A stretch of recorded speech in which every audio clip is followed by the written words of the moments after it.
The video game industry is one of the biggest in the world. If you have breathed air, then you have most likely played a video game. Now, over time, the video game industry has grown so popular that it has led everybody and their grandmother to own a console. But what if I told you that video games kinda suck now? Obviously, if you're watching this video right now, you have probably felt the same way as I do, that video games nowadays just kind of feel a bit awful. Now, there are a few different reasons for this, and each of these reasons will be a chapter in this video.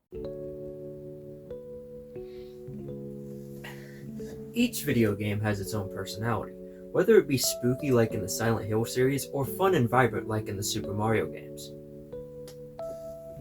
These personalities help their respective games capture the attention of certain audiences. People who love the horror genre will easily love walking through zombie-infested hallways in the RPD in Resident Evil 2. People who love the space genre will find their ways to games such as Halo or Dead Space. No matter what you like, there will always be a video game that caters to your personal taste. However, in newer games, that is something that is dying out. With modern games, the vibe and atmosphere of them just feel dead and hollow, leading there to be really no personality. A great example of this is the Skate series, which came up during the gritty era of skateboarding, which the games matched that vibe. These games had a very dirty and gritty environment, a camera angle that made it look like you had a cameraman following you around, and a crude sense of humor that could only exist for the time. Skate 1, 2, 3, and even Skate It all follow that formula. But fast forward to 2025 and we have the brand new Skate 4, a dead service game with absolutely no sauce or personality. While the first games focused on realistic graphics, skate culture references, and more grounded physics, the new Skate game focuses on trying to make it look as much like Fortnite as possible. The physics of the new game are just so unrealistic, even more than the previous titles, and the game feels so easy that even a toddler could probably hit a sick line. And this has affected the rest of the gaming industry as well. Games that used to have so much uniqueness and so much of a personality and just really made a name for themselves have been washed down to be nothing more than just soulless cash grabs. Which leads us to Chapter 2.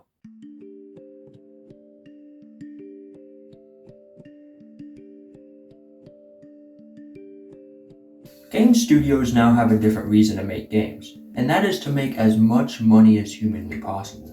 While game studios have obviously always wanted to make money, it wasn't always the driving force for them. Nowadays, games ain't made with a great story, tons of single-player content, and worlds for the players to explore. Instead, they are made to try to connect all the players to the internet so that they can sell them battle passes and useless cosmetics. Games used to have a lot in them. Take the Call of Duty series, for example. These games were released with a full single-player campaign, single-player/split-screen modes, and a whole catalog of online multiplayer modes. And that all came on one singular disc. But most of that doesn't even come on the disc now. Let's take Call of Duty Vanguard, for example.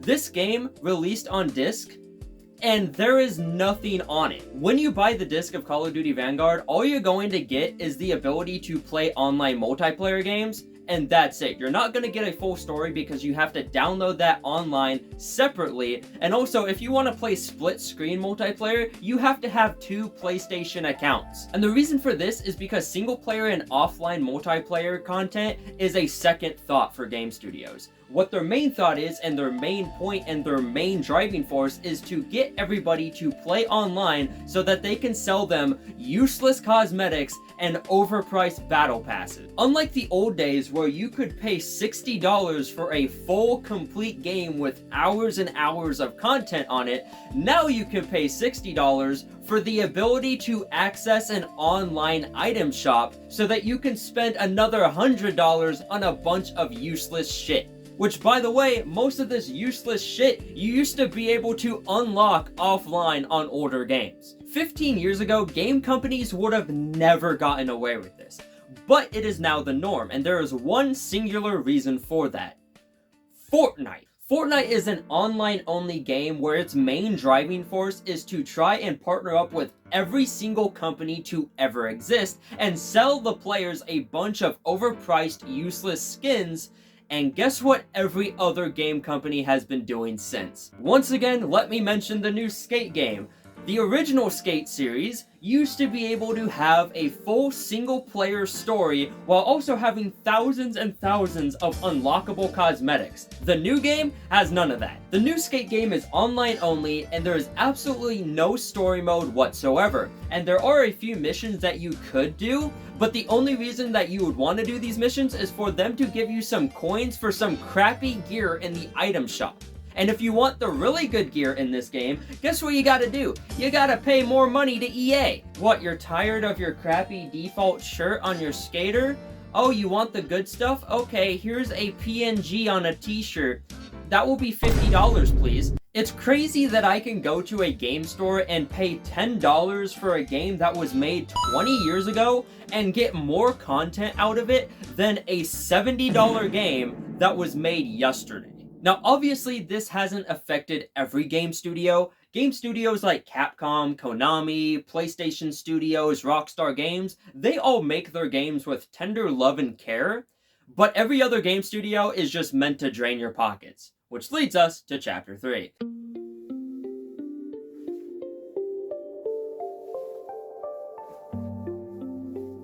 Games back in the day were made for many reasons, one of which was passion, which is something that is missing from most games now.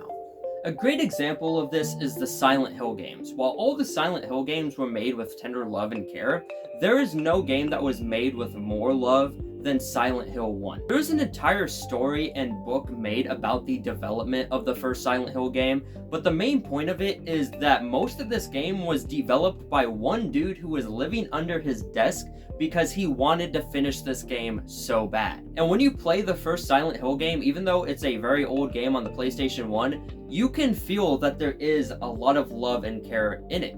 You can feel that somebody actually gave a shit about this game and wanted it to be as perfect as possible. And that's something that you really feel with any form of art, no matter if it's movies, music, drawings, paintings, or even video games. When an artist does it right, you feel it, and you feel like that is somebody's baby. And honestly, that's something that you no longer feel with any new game. When I play the new Skate game, it does not feel like this was anybody's baby. It does not feel like I am playing something that a lot of these developers are proud of and put their hard work and hearts into. It honestly just feels like something that they just crapped out and didn't care about and tried to rush, which it is what that is. As opposed to playing the original Resident Evil 2, walking around the RPD, picking up a bunch of items, each little detail in every corner of this game feels intentional, and it feels like somebody had a reason to put it there. Playing GTA 4 and finding a car hidden in the bushes makes you realize that a developer put it there for the players as a little treat. That's all something that doesn't exist in newer games. While there's a lot of fanfare in newer games and developers doing stuff for the fans as like a, hey, look what we can do, it doesn't really feel like they're doing anything for themselves anymore, which is something that makes games feel worse. Do I think it's great when developers do something for the fans and put Easter eggs and stuff like that into games? Yes, I think that's amazing. But I also love when a game developer does something in a game that they wanted to personally do because they had a personal reason behind it. Because it makes me feel like they cared about this and wanted to do something in particular, and there was some personal passion driving the force. But anyways, on to Chapter 4.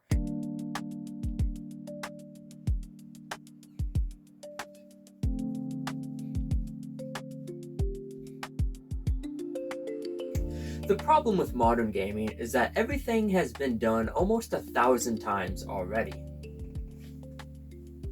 This causes a sense of fatigue in the players, and it makes it feel like every game is a copy and paste of the last. This has especially happened with the genre of first-person shooters, where every game now feels like a stripped and ripped copy of Call of Duty. And the reason for this is mostly because every single game that releases as a first-person shooter is legit a copy and ripoff of Call of Duty. Even Call of Duty's biggest contenders, such as Battlefield, have ripped off Call of Duty and have been for a very long time now. A lot of this has to do with the controls of every first-person shooter being straight ripped from Call of Duty, as Call of Duty really figured out how the controls should work for a first-person shooter. But back in the day, that actually wasn't the case at all, because a lot of game companies were still trying to figure out how we could make a first-person shooter actually feel good. A great example of this is Medal of Honor on the PS1. This is one of the most jank games to ever play, but I still love it because there's a lot of heart and passion into it. And honestly, I feel like it makes the game a lot better having really bad controls, because it makes it feel more unique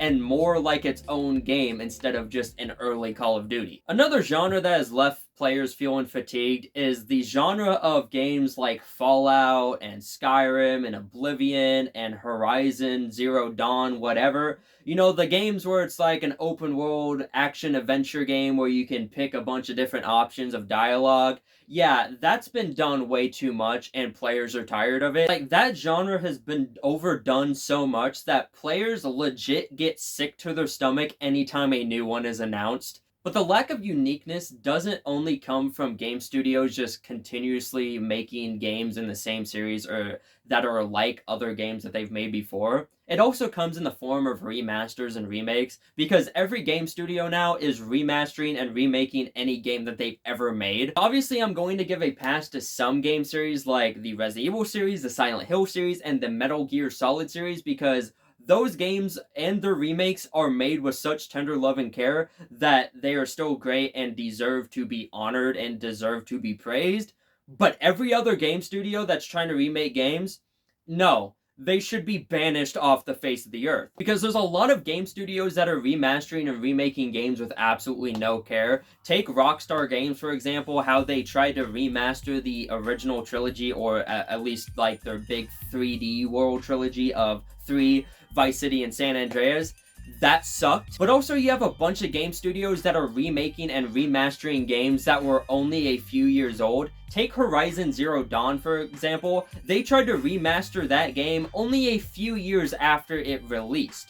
Same with The Last of Us. I don't know why they continue to keep remastering it. It looked beautiful upon launch when it first launched on the PS3 way back in the day. But this has proven that game studios can no longer make new games that compete with the old ones. Instead, they have to remake and remaster them just so that they can sell them for $60 a piece again. This not only ruins the landscape of the newer games and newer console generations, but this also starts to make players feel a lot of fatigue for old classic games that they have loved for years, which is really sad. Now moving on to Chapter 5.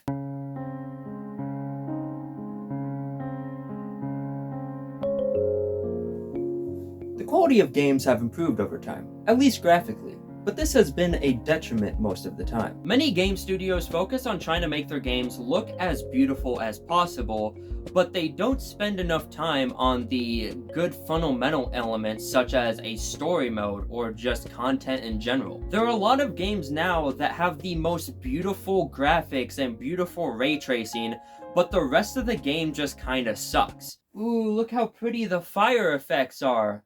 Ooh, look how much sweat there is. Oh, but everything else in the game kinda sucks? But look at the water effects. A lot of AAA games now legit feel like a Louis Vuitton box with a used condom and a dead hamster inside. Like, it's beautiful on the outside, but once you open up, you're scarred for life. If you want a game that actually has a good story and some depth, you have to look towards indie games by small developers. Indie games as of late have become really popular and known for having great stories and a lot of depth and a lot of heart, even though they are plagued with being clones of AAA titles. But even the ones that are clearly clones of bigger games, they still provide a lot that these AAA developers don't offer, such as, I don't know, single-player content, but unfortunately it does come with a few setbacks, such as graphics. While AAA games are like a Louis Vuitton box with a dead hamster and a used condom inside, indie games by smaller developers are kind of like a $1 million watch stuck inside of a sweaty McNugget box. Now, this not only affects the games nowadays, but this also affects the newer console generations. We are in the era of the greatest console to ever exist, the PlayStation 5.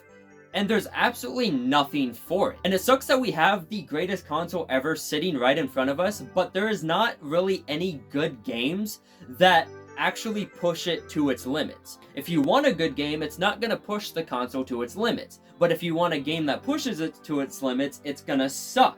So we're kind of screwed either way. It really makes players question whether or not it's worth paying over $500 for a console with a whack library, and this also goes with PC players as well, who are spending upwards of $1,000 to also have the same whack library. I mean, name a game that has both good graphics and a good story and a lot of single player content that isn't a Resident Evil game, a Silent Hill game, a Metal Gear Solid game, a Red Dead Redemption game, a GTA 5 game, or a PlayStation Studio game that came out within the last 15 years. That's right, there's not very many of them. In conclusion, games now, there are a lot of good ones, okay? I'm not gonna say that they're all bad, because there are a lot of good ones, but most of them blow. If I'm gonna leave you with anything in this video, my advice would be, buy a PS2, buy a Wii, because the libraries for those consoles are so much better than anything that we have now. But anyways, thank you all for watching this video. I hope you guys liked it. If you want to make sure that you don't miss an upload, make sure to hit that like, that subscribe button, and hit that notification bell so you don't miss any of my sick uploads like this. Yeah, but anyways, I'll see all you beautiful people in the next one. Bye!